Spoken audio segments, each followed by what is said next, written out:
Now the lessons of the past were all learned with workers' blood and strikes on.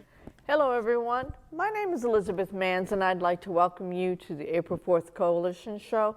This is the February 13th, 2023 edition of the show, and it's been 440 weeks since the closing of the North Adams Regional Hospital.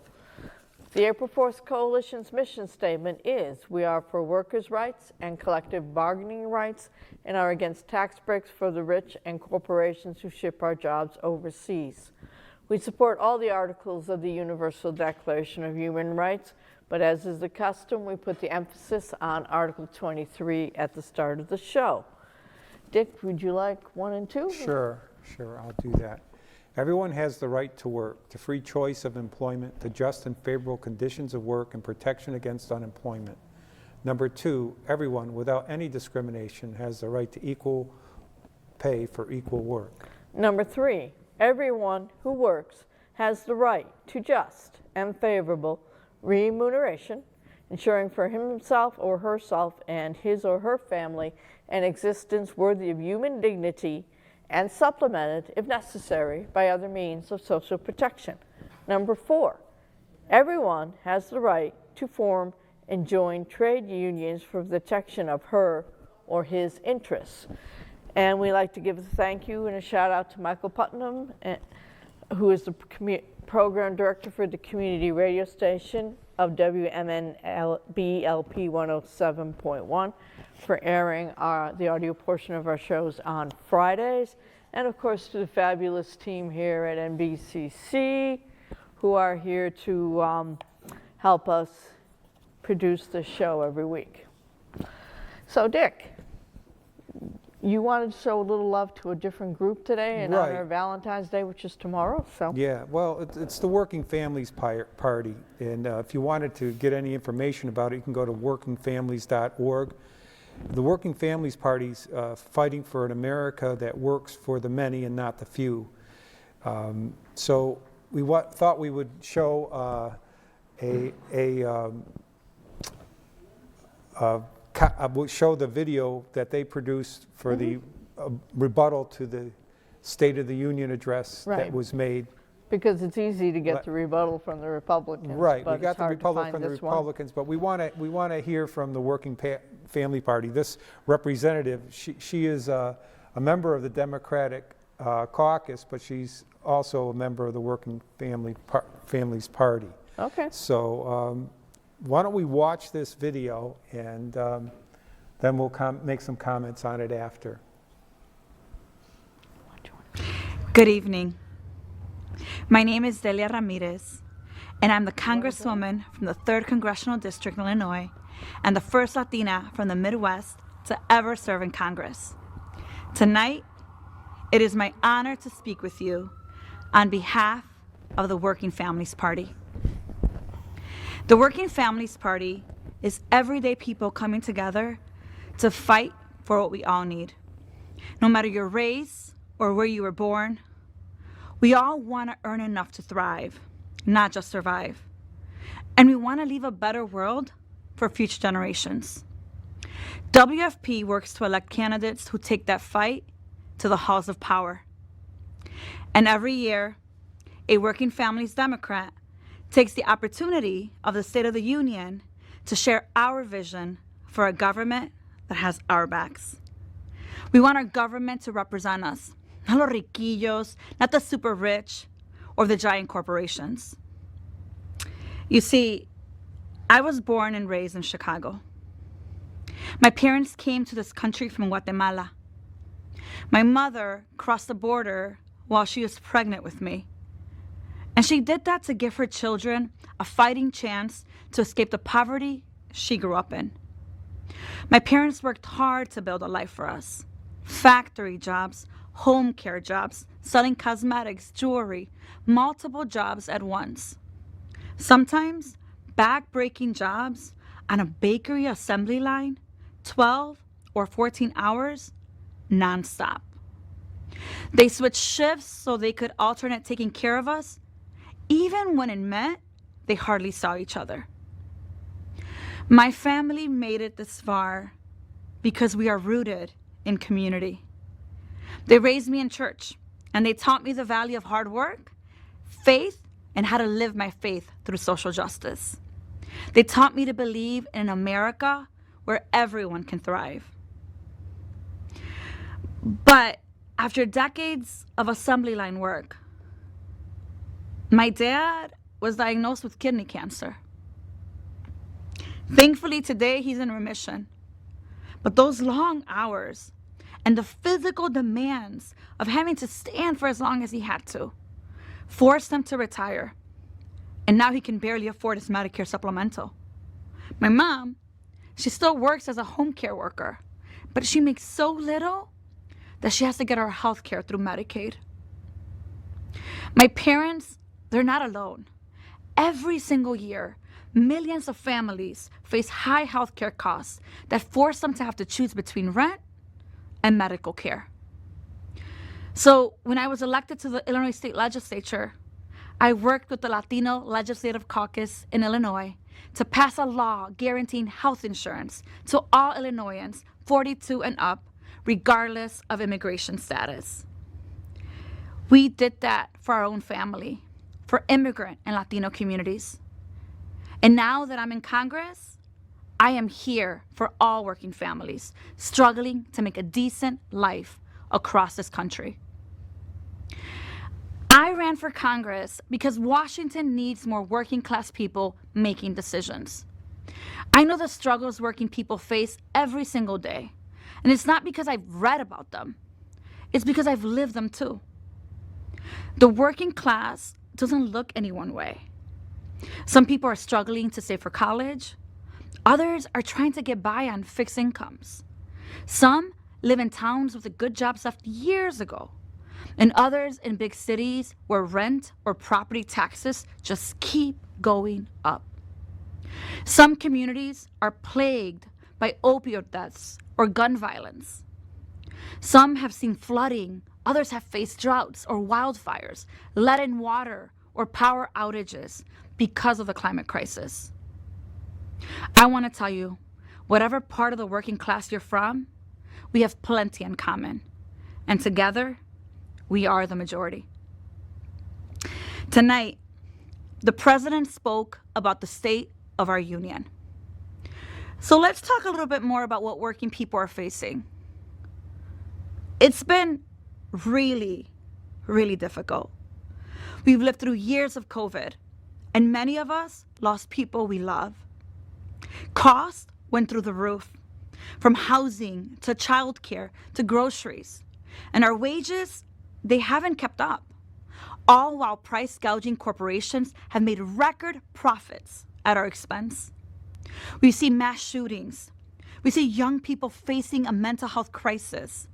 We've seen our rights under attack, taken away by an out-of-control Supreme Court. The Biden administration and Democrats in Congress took important steps. They put money in people's pockets and free COVID vaccines in their arms.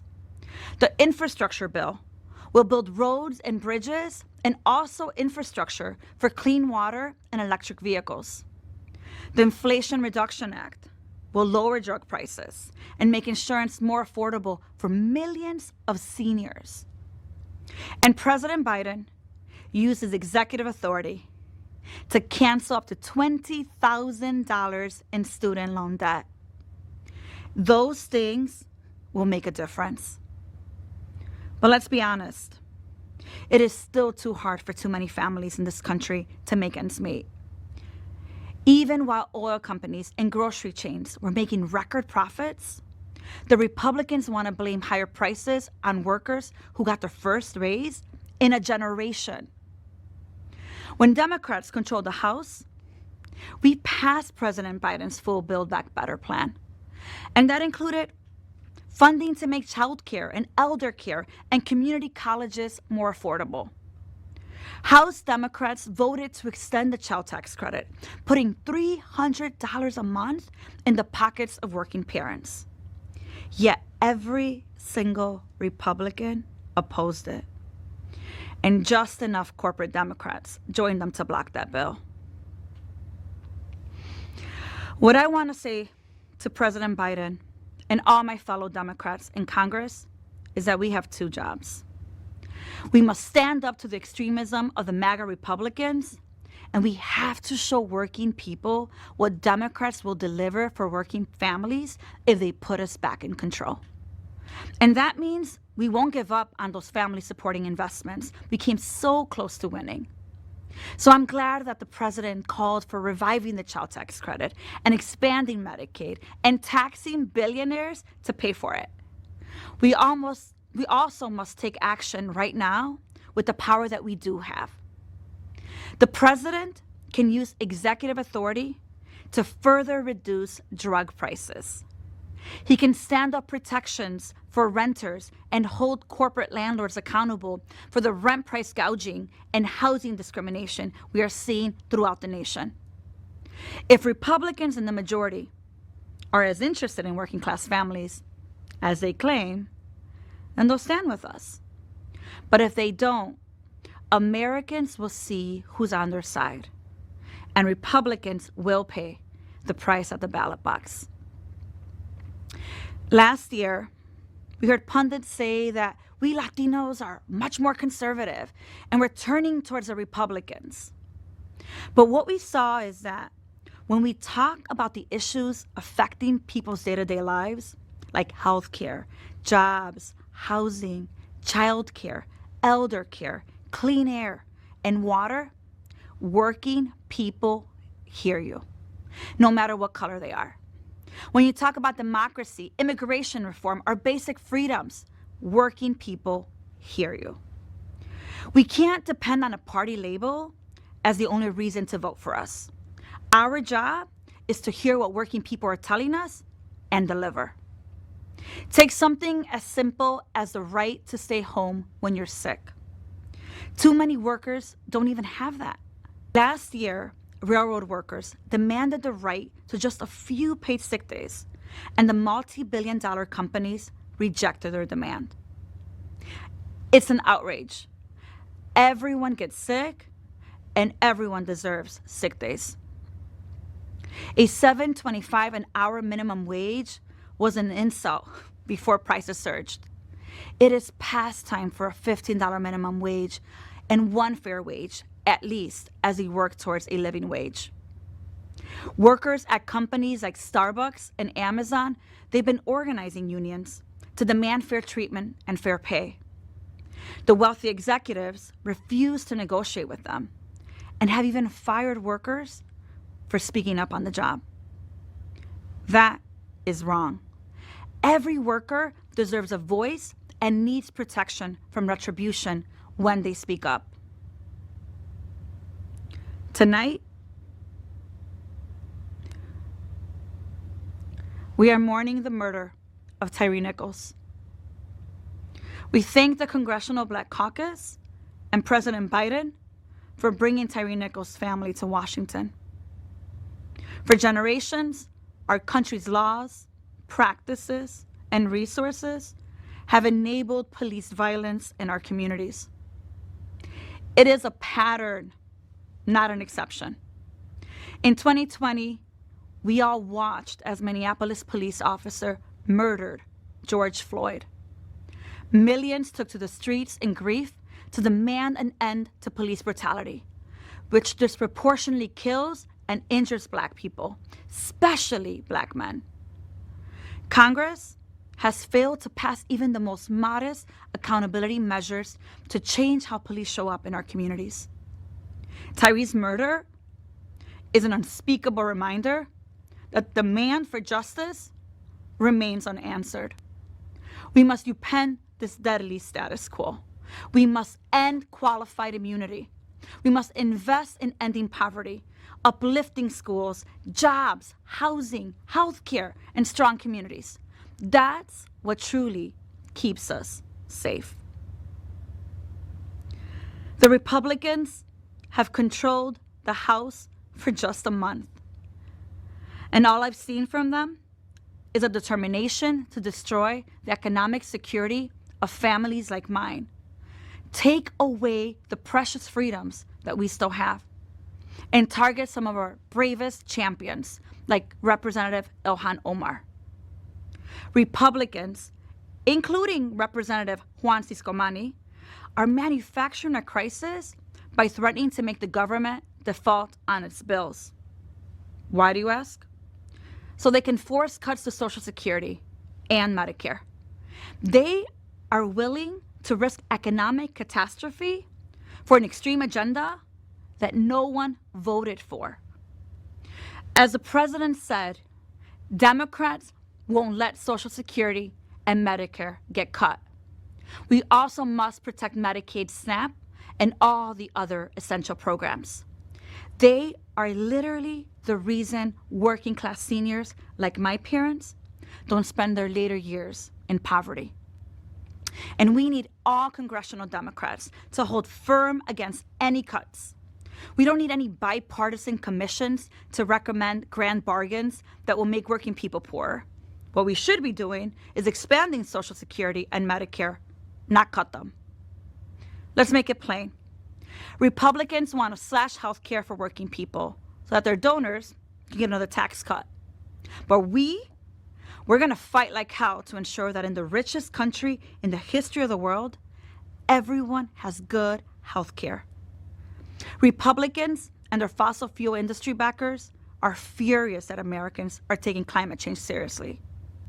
But we will keep fighting for clean air, for clean water, lower utility bills, good jobs, and a livable planet. Republicans want to divide people. They want to make us afraid of each other. Trump did everything in his power to spread deadly hate and lies to the American people and to the world. And Sarah Huckabee Sanders, she helped. Trump and Republicans, they're terrified of us. They're terrified of working people standing together for what we all have in common. And 12 million of our neighbors still lack legal status and face deportation, when all they want to do is to contribute to their families and to their communities. My husband, Boris, is a dreamer who has lived in the U.S. since the age of 14. He's lived here longer than he lived in Guatemala growing up. And like many others, he has been waiting years, what feels like decades, to finally have a pathway to citizenship. But both Democrats and Republicans have failed them. This is personal for me. I know what it's like to live with that uncertainty and fear.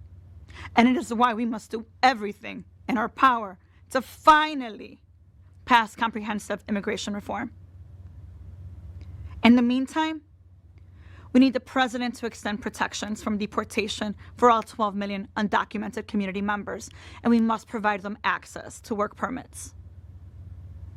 Republicans like Sarah Huckabee Sanders want to politicize a humanitarian crisis at the southern border, making Americans fear people who are coming here to escape violence and poverty like my parents did almost 40 years ago.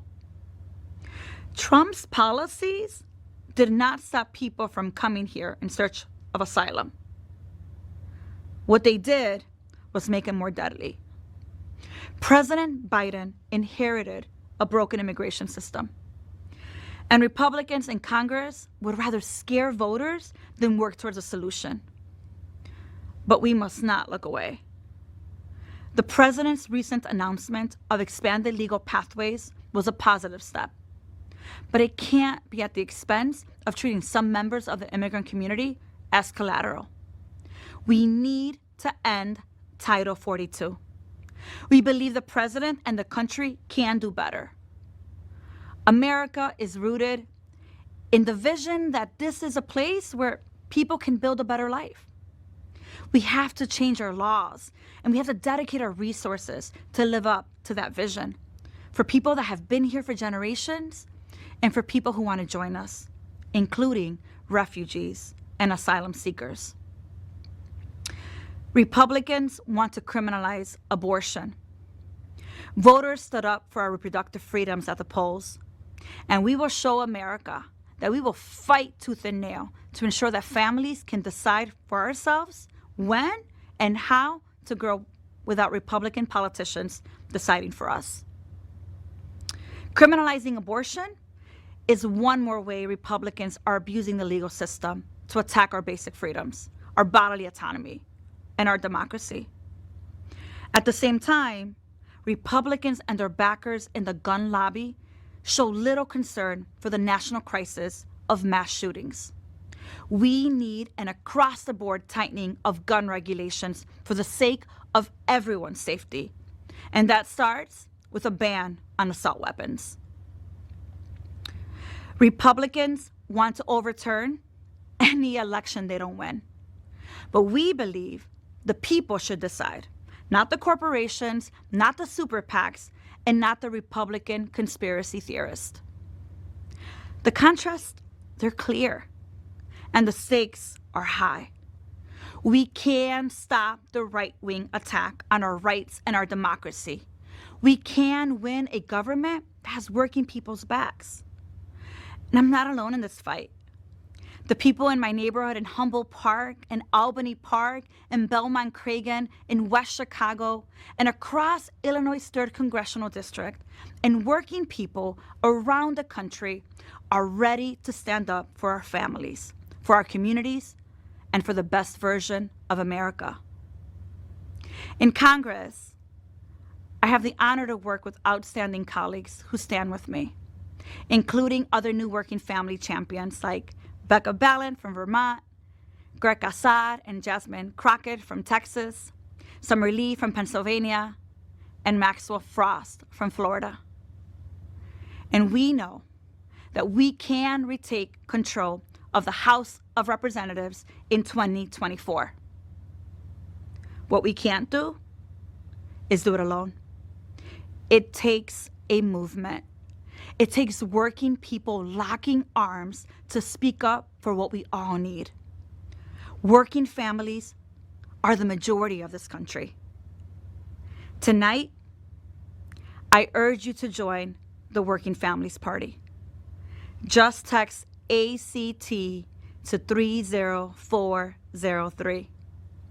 That way, we can build a working families majority in our government that will fight for all of us. Now, let's get to work. She's very personable. Hello, Rachel. Hi, it's so good I crashed your program No, today. That's fine. We're happy to have you. You're a welcome sight. So much good. so. Well, I must come back more often. Yep. And I really did. That was quite You prepared. know, I agree with her that working families are the majority and they do need to unite to fix the political system because if we don't fix it, things are. Well, wasn't it go George down. Washington who was very concerned about the party system? He was. I'm very concerned about it. It was, I thought, a lovely political statement, but we have so many impoverished people, including myself, who's worked my whole life. The fact that we have food pantries, and you talk about a livable wage, but you can't kick the can down the road. There was a lot of kicking the can down the road in that. And, you know, back and forth, the Republicans, the Democrats, the Republicans. Who's doing the work? We need structural, systemic change in our Congress. Stop this holding things up in committees, get stuff on the floor where people stand up and vote on one thing without a whole. They have to that compromise whole string of it? because of adding an amendment. I'm beyond using the word compromise. I want to see consensus, and I want to see some people working in Congress that are really working instead of blame here, and Right. you know, just group everybody together and it's all the Republicans or it's this.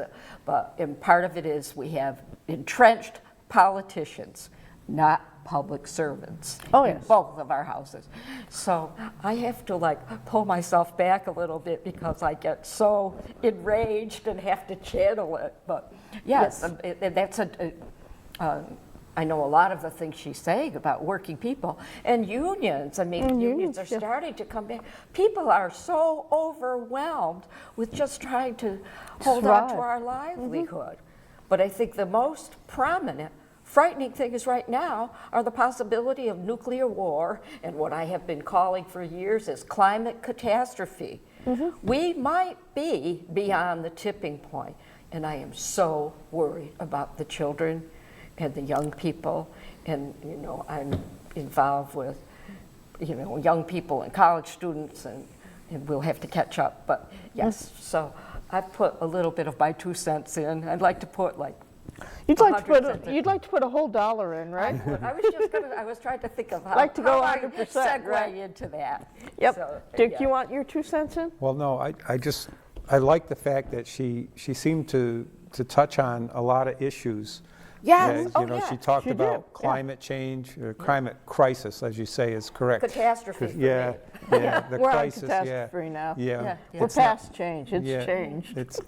And she talked about the need to raise the minimum wage. Yep. You know, under $10 at this point is Ridiculous. ridiculous. It's ridiculous. Nobody Yeah. can live on that. No. You could work Can't 5 live on jobs and not live. $15. Huh? Yeah. Livable wage has to be exactly what the costs are. Yeah. Right, it has to cover your housing, your food, clothing, Yeah.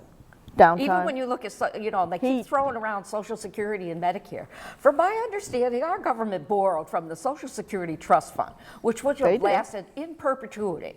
And so let's go after, and then they throw this socialism word around. Oh, please, socialism, taking care of each other and trying to reach for a democracy we've never had. It's is called actually a Christian taking version. care of each other. It As is we called watch taking income care of each other. inequality just go farther and farther apart. I mean, let's start right with our Pentagon budget, our war budget. We've got tons of money for that. We've got food pantries. That don't have enough. I know, Please. they're worried. What, next Homeless month, they're on the expecting street? an influx. Yes. This is the United States of America. Like she said, that we are the richest country in the world. Yeah. And as, Why do we have so many poor people? right, Because our Or priorities. homeless? Or Because- hungry? right. Because our government is failing and its focus Yes. is not on people, it's Well, on it's other things. right, and in the corporations skate. You know, they Oh, they yeah. skate by. Their interests are being met. Citizens They're United. not. They're not Awful. people. They're not people. And if they do claim to be people, then they should be paying what people pay in taxes, not getting off without paying. No, they cannot get away with trying to claim they're people. Yeah, They they're are not not. people. They're not no. people, and we should be claiming that back. But we're down to 30 seconds. Did I so- mouth off enough? No. No. I'm glad to have you. Wonderful to be here. Yeah. Well, Yes, we're going to say this is the end of this edition of the show, and next week is President's Day, so we have next week's show is going to be on focusing on presidents and their happy Valentine's Day. Power to the people. people. Power to the people. Yes, to the people. Yeah, to the people. It's coming.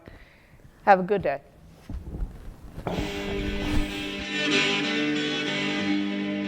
There's power in a factory.